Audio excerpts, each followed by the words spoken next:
అలాగే మీరు అడిగింది నేను చెప్తున్నా,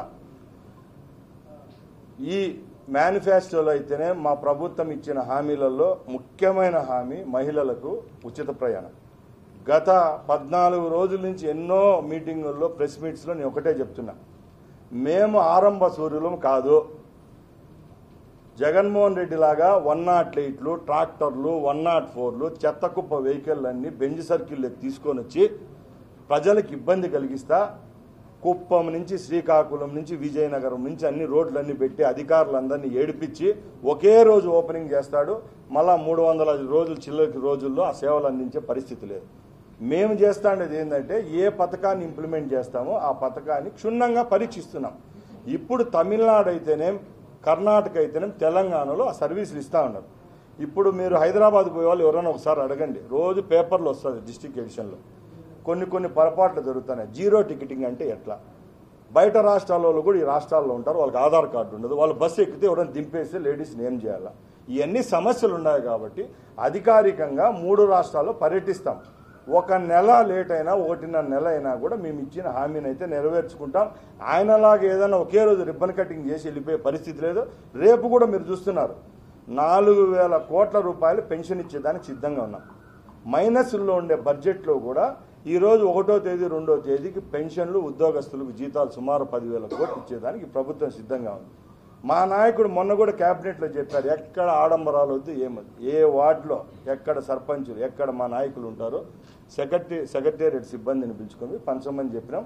ఉచిత బస్సు అనేది లేడీస్కు ఇచ్చేదానికి ఇంత అంత ఆనందంలో లేము. ఎందుకంటే ఈ రాష్ట్రంలో మగవారి కంటే ఓటర్లలో లేడీస్ ఇంకా కొంచెం ఎక్కువ ఉన్నారు కాబట్టి ఆ మహిళామూర్తులందరూ ఓట్లు వేసినారు కాబట్టి అంత మెజారిటీ వచ్చింది. తప్పకుండా అందించేదానికి సిద్ధంగా ఉన్నాం. అలాగే రవాణా శాఖ మంత్రిగా నేను కూడా ఇస్తున్నా, కార్మికులు హ్యాపీగా ఉంటేనే ఏదైనా సిస్టమ్ బతుకుతుంది. ఆ కార్మికుల వ్యవస్థనే చంపేసినాడు. ఆయన పాదయాత్రలో ఏ శాఖల్లో ఎక్కడెక్కడ ఎక్కువ జనాభా ఉంటారు, ఎవరెవరు ఓటర్లు ఎక్కువ ఉంటారు చూసుకొని వాళ్ళందరికీ హామీలు, ఫ్రీ హామీలు అన్నీ ఇచ్చినాడు. అధికారంలోకి వచ్చిన తర్వాత ఇదే ఏపీఎస్ఆర్టీసీని పూర్తిగా విలీనం చేయలేదు, అర్థంగా విలీనం చేసినాడు. ఏదాన్ని? రాష్ట్ర ప్రభుత్వం. ఈరోజు జీతాలు ఇస్తా ఉండేది రాష్ట్ర ప్రభుత్వం. కార్పొరేషన్ మళ్ళా ఒకటి పెట్టినాడు, వాళ్ళ బంధువుని చైర్మన్గా పెట్టుకొని అక్కడ ఉండే భూములన్నీ బీఓటీ కింద అధికారికంగా అనధికారికంగా రాయిపించుకునే పరిస్థితి ఆయన చేసినాడు. కాబట్టి ఆర్టీసీలో ప్రక్షాళన అనేది జరుగుతుంది.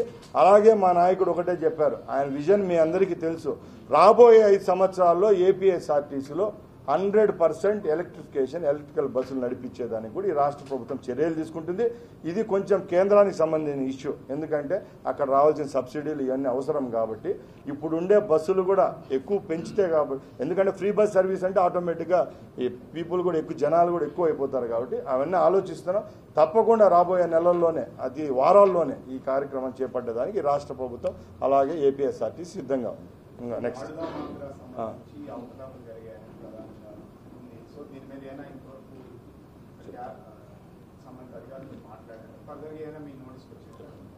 స్పోర్ట్స్ మినిస్టర్గా ఒకటే చెప్తున్నానండి, ఈరోజు గ్రామీణ స్థాయిలో ఒక పిల్లవాడు కబడ్డీనో క్రికెటో ఖోఖోకో ఒక జిల్లా స్థాయికి పోవాలనుకుంటే 10 రూపాయలు డబ్బు లేని దిస్థితిలో ఈ రాష్ట్రం ఉంటే ఆడుదాం ఆంధ్ర అంట సినిమా టైటిల్ ఒకటి పెట్టుకొని ఒక ఆర్టిస్ట్ ఒక ఆయనను దానికి మంత్రిగా పెట్టేసి ఆ కార్యక్రమంలో సుమారు 100 కోట్లు దోచినారని మీ పేపర్లు మీడియా వాళ్ళే చెప్తాం. మేము రాష్ట్ర ప్రభుత్వం ద్వారా క్షుణ్ణంగా మీకు చెప్తున్నాం, ఎవరైతే పేద ప్రజలు డబ్బులు దోచుకున్నారో అది కూడా పిల్లలకు మానసికంగా శారీరకంగా ఉపయోగపడే స్పోర్ట్స్కి సంబంధించిన డబ్బులు దోచేసినారు, వాళ్ళ పంది కుక్కలందరినీ రోడ్లపైకి పెట్టి నిలబెట్టుతాం, మీ ముందర నిలబెడతా. అది త్వరలో దగ్గరలో ఉంది. ఎందుకంటే ఇవన్నీ విచారణలో ఉండే దాని గురించి నేను ఎక్కువ మాట్లాడదలుచుకోలేదు. తప్పకుండా ఆడుదాం ఆంధ్ర అనేది ఇప్పుడు అందరి నోట్లలో మెలుగుతూ ఉంది, అందరి నోట్లలో అదే పదం వినిపిస్తూ ఉంది. కాబట్టి అతి త్వరలోనే అక్కడ ఎంత డబ్బు ఖర్చు పెట్టినారు, ఎంత మిస్ అయిందో కూడా మీ అందరికి చెప్తాం. ఆంధ్ర క్రికెట్ అసోసియేషన్ మీద కూడా విమర్శలు ఉన్నాయి.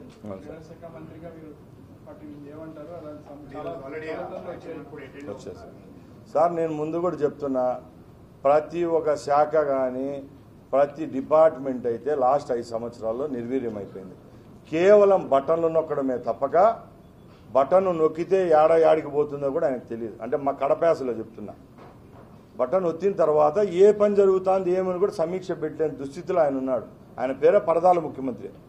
మొన్న మేమంతా విజయవాడలో ఉంటే పోతా అంటే ఊపిరి పీల్చుకుంటాను ప్రజలు. అసెంబ్లీకి మహానుభావుడు వస్తాడంటే చుట్టుపక్కల ఈ వారి నుంచి ఆ వారికి మొఘల్ రాజులు పెట్టినట్టు పరదాలు పెట్టి ప్రభుత్వం నడిపినాడు ఆయన. మేము ఒకటే చెప్తాను, ఇవన్నీ ట్రాన్స్పరెన్సీగా చేసేదానికి సిద్ధంగా ఉన్నాం. జగన్మోహన్ రెడ్డి ఆయన అంటే మేము ఆయన చెడ్డీలు వేసుకునేప్పుడు మిథున్ రెడ్డి మమ్మల్ని చెడ్డీ ఫ్రెండ్స్ అని చెప్పినాడు. నేను కూడా చెప్తాను, జగన్ రెడ్డి చెడ్డీలు వేసుకునేప్పుడు నుంచి వాళ్ళ వెనక ఉన్న కుటుంబం చూడండి, ఇప్పుడు కూడా వాళ్ళ కుటుంబం కోసమే అప్పుడు ఫ్రాక్షన్ చేసి గలాటాలు చూడండి, ఇప్పుడు కూడా దెబ్బలు ఉన్నాయి. మేము ఎవరికి డబ్బులు తీసుకోలేదు, ఎవరి దగ్గర ఉన్నా నిజాయితీగా పనిచేసిన కుటుంబాలేమయ్యి నిజాయితీగా నిష్పక్షపాతంగా ఈరోజు ఏ ప్రభుత్వం తరఫున ఎమ్మెల్యేలుగా గెలుపొందినామో ఆ ప్రభుత్వం వెంటే నడుస్తాం. మా ముఖ్యమంత్రి గారు ఎవరైతే మాకు పదవి ఇచ్చినాడని కాదు, రాష్ట్ర ప్రజల తరఫున పనిచేసేదానికి మేము సిద్ధంగా ఉన్నాం. ఇప్పుడు ఉచిత బస్సుకి మహిళలకు ఏజ్ లిమిట్ ఏమైనా ఉంటుందంటే అలాంటి సార్ అదే చెప్తున్నా కదా సార్, అవన్నీ మన అదృష్టం కోసము పక్కల రాష్ట్రాల వాళ్ళు చేస్తూ ఉన్నారు కాబట్టి ఆంధ్ర ప్రజలకైతే మహిళలకైతే తీపి కబురు వినిపిస్తాం. ఎక్కడ ఇప్పుడు మేము ఆల్రెడీ కర్ణాటక ట్రాన్స్పోర్ట్ మినిస్టర్తో అక్కడ ఎండి గారితో మాట్లాడాం. తెలంగాణలో కూడా సేమ్ సిస్టమ్ అది మాట్లాడాం. త్వరలోనే మా కార్మికులు అధికారులు మా ఎవరైతే ఈ డిపార్ట్మెంట్కి సంబంధించిన వాళ్ళంతా రాష్ట్రాల్లోకి పోయి పర్యటిస్తాం. అలాగే బస్సులు కూడా ఇంక్రీజ్ చేయాల్సిన పరిస్థితి వస్తుంది. ఇప్పుడు మేము చిన్న ఉదాహరణ చెప్తా, కుప్పం నుంచి కుప్పం కాదు పుంగనూరులో ఒక డిపో ఏర్పాటు చేసినారు చిత్తూరు జిల్లాలో. చేస్తే అక్కడ డిపో ఏర్పాటు చేసి ఓ 10 బస్సులు 20 బస్సులు కొనాలి కదా. ఆయన నియోజకవర్గంలో ఇప్పుడు మంత్రి ఎవరైతే ఉన్నాడో ఆయన ఒక డిపో ఏర్పాటు చేసినారు, అంటే కొత్త డిపో మొన్న 5 ఏళ్లలో. మదనపల్లి నుంచి 20 బస్సులు, కుప్పం నుంచి 30 బస్సులు, పలమనేరు నుంచి అన్ని బస్సులు పెట్టి అది ఒక డిపోగా చేసి ఆయన నియోజకవర్గం నడుపుకుంటాను. చంద్రబాబు నాయుడు గారు మన కుప్పం పర్యటన పోయాం. పోతానంటే ఫస్ట్ రోజు 30 బస్సులు వచ్చినాయి, 5 బస్సులు దానిలో కొత్తవి, అన్ని సర్వీసులు స్టార్ట్ చేసినాం. ఫస్ట్ మీటింగ్లోనే కుప్పంలో ఆయన నన్నే పిలిచి రవాణా శాఖ మంత్రికి ఇట్లే పిలిచి చెప్పాడు, రేపు రాబోయే కాలంలో కుప్పం ప్రజలు రుణం తీర్చుకోవాలా, దేశంలో కాదు ఏషియాలో కాదు ప్రపంచంలోనే బిగ్గెస్ట్ మంచి టర్మినల్ ప్రజలకు గుర్తుండిపోయే విధంగా కట్టాలని చెప్తున్నా. అంటే ఇది నేను ఒక ట్రాన్స్పోర్ట్ మినిస్టర్గా ఉన్నా, మా ఊర్లో కూడా 3 బస్సులు మొన్న ఓపెన్ చేసినాం. ఇట్లా అన్ని కొత్త ప్రణాళికలు ఉంటాయి, వస్తాయి. అంతేగాని బెంజ్ సర్కిల్లో డిస్ప్లే అయ్యే పరిస్థితి అయితే మేము ఉండం. మాకు బెంజ్ సర్కిల్తో అవసరం లేదు. ఎందుకంటే ఆయన అన్ని యూట్యూబ్ కొడితే తెలుస్తుంది. 108 అన్నీ ఆడే, మురికి వ్యాన్లన్నీ ఆడే, మున్సిపాలిటీకి సంబంధించిన 104 అన్నీ ఓపెన్ చేస్తాడు, పెయింట్లు కొట్టేది, మళ్ళీ మరుసటి రోజు ప్రజల దగ్గరికి అయితే వెళ్ళే పరిస్థితి లేదు. కాబట్టి ఈసారి ఏ కార్యక్రమం చేపట్టినా కూడా ట్రాన్స్పరెన్సీతో పనిచేసేదానికి మేము సిద్ధంగా ఉన్నాం. ఏం సార్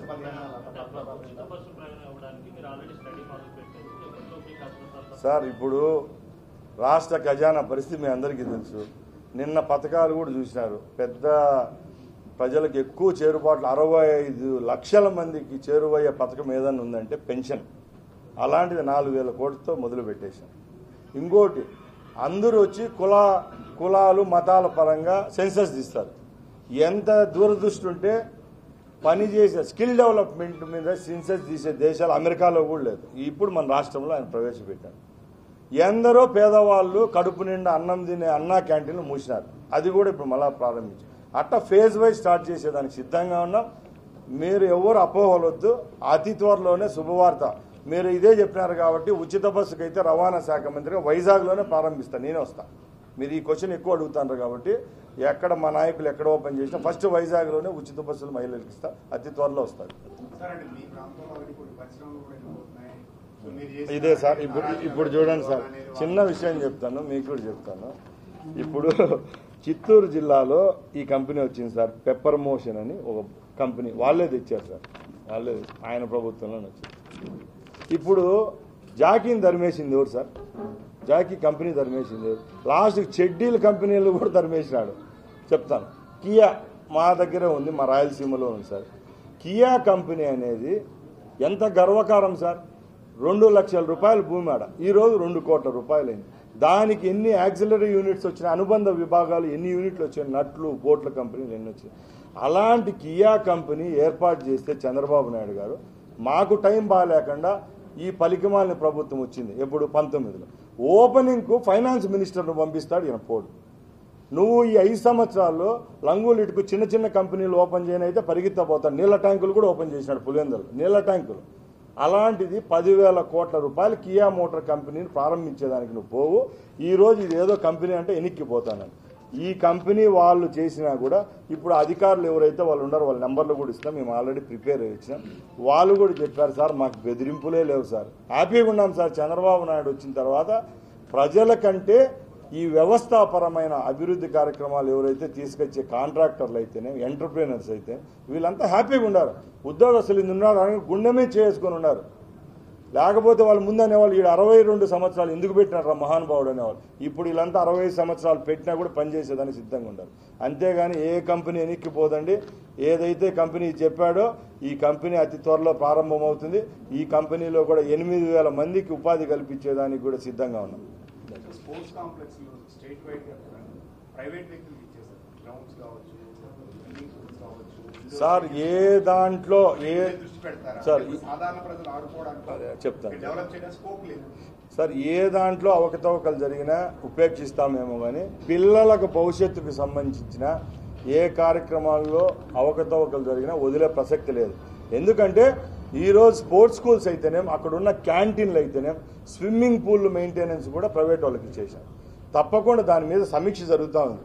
ఎందుకంటే ఈరోజు ఒక రాజకీయ నాయకుడిగా నేను చెప్తున్నా, మా ఊర్లలో కూడా ఎక్కడైనా టోర్నమెంట్లు పెట్టుకోవాలంటే యువత పాపము ఒకరి దగ్గరికి వచ్చి ఒకరు పిచ్ రెడీ చేయిపోయింది, ఒక లీడర్ ఫస్ట్ ప్రైజ్ పెట్టండి, ఇంకో లీడర్ సెకండ్ ప్రైజ్ పెట్టండి అని అడుక్కుండే దుస్థితి తీసుకొచ్చినారు. కాబట్టి రేపు రాబోయే కాలంలో స్పోర్ట్స్కి సంబంధించింది దాంట్లో ఖచ్చితంగా దృష్టి పెడతాం.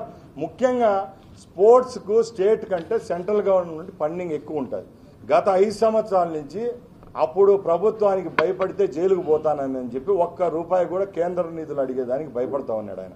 మా అదృష్టానికి ఈరోజు బీజేపీ మేము హ్యాపీగా ఒకే గవర్నమెంట్లో ఉన్నాము. కాబట్టి తప్పకుండా యూజ్ అండ్ సర్వీసులు స్పోర్ట్స్ విషయంలో అయితే తప్పకుండా అక్కడి నుంచి రావాల్సిన నిధులు అయితే తెచ్చి అభివృద్ధి చేస్తాం. 100% సార్. ఇంకా ఈ సుమారు 5 నెలలు 6 నెలలు ఉంది కాబట్టి ఫస్ట్ పెట్టిన సంతకాలన్నీ స్టార్ట్ అయినాయి.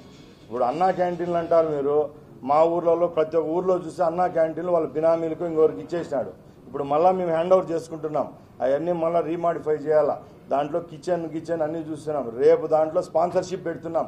ఇప్పుడు తిరుమలలోకి వచ్చి డోనర్లు ఇస్తాను, శ్రీశైలంలో ఇస్తాను, కాణిపాకంలో ఇస్తాను. మా ముఖ్యమంత్రి గారు ఒకటే చెప్పినారు, ప్రజలను పార్టిసిపేట్ చేద్దాం. చాలా మందికి బర్త్డేలు ఉంటాయి, వాళ్ళ ఇంట్లో ఫంక్షన్స్ ఉంటాయి. వాళ్ళంతా కలిసి పనిచేసేదానికి రాష్ట్రంలో సిద్ధంగా ఉన్నారు. కాబట్టి అన్నా క్యాంటీన్ అనేది మంచి సక్సెస్ అవుతుంది రేపు రాబోయే